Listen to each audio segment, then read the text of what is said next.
So today we're going to talk about cost of kitchen renovations here in Calgary. I'm going to just summarize first of all, it comes down to the complexity.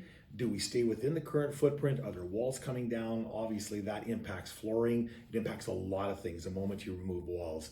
So that's the second thing. And the first thing is that complexity component.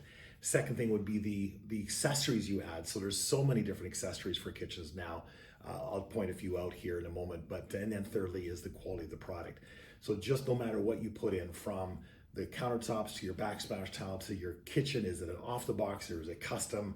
All of that contributes to the cost. Of course, lighting and all those parts and pieces are all the accessories that add to your renovation costs.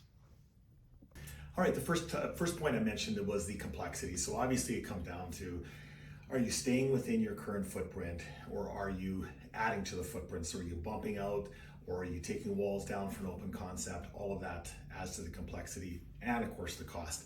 So typically when you're staying within the current footprint, lighting is impacted obviously. The moment you take walls down, now your ceilings are redone as well. So all of that contributes to the overall budget of your project. All right, there's so many accessories available nowadays. So I'm just gonna show you a few. So from shelving to rollout trays. So we call these ROTs or rollout trays. So it's a shelf on wheels essentially. Your drawer quality, we use Dovetail solid wood. Built-in accessories like cutlery dividers. The other thing is an aging in place initiative. So you can drop a pegboard system, if you will, and drop your plates right from your dishwasher right into the drawer versus reaching up to a higher cabinet. Over on this side, we have something that we think is quite magical. We call it a magic corner.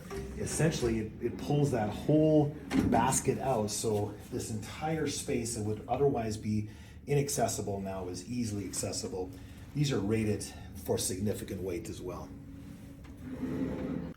So the third thing we're going to address here today is the quality of your renovation in terms of kitchen costs. So if you look at this wall here, here's a little bit of a snapshot of doors. So you can imagine quality of the door, species of the wood, is it a import or not? All of that contributes. When you look down at this island, for example, this is all walnut. So again, comes down to species, that adds to the cost for sure. And then you get into cabinetry itself. So is it custom? Is it off the shelf? All of those things certainly contribute to the renovation cost. I'll get to it. So backsplash obviously contributes as well. So this is marble, for example. This is porcelain. Massive cost difference. Now, the cool thing about porcelain now, they've got a lot of simulated product that looks very, very similar to marble. So you can sometimes get that look without the cost. So all those things contribute. Things like 9-foot ceilings, 8-foot ceilings, full height 9 or 10-foot ceilings, full height cabinetry, massive hood canopy like you see here is all a custom detail.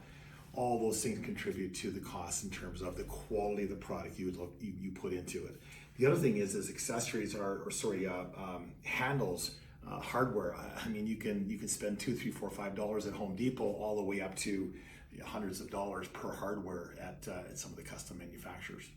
Most of our kitchen renovations, what happens is that costs are impacted by the complexity.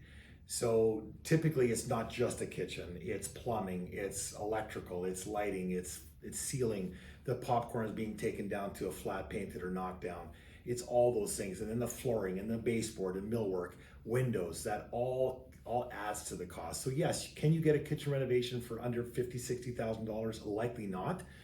But you can certainly get a kitchen for that, or part of it anyway. But typically, kitchens that are staying in their current footprint are in the 80s to low 100s, and then you get beyond that for full custom, where you're removing walls, you're redoing much of the main floor. Well, now you're into the mid to high 100s, low 200s.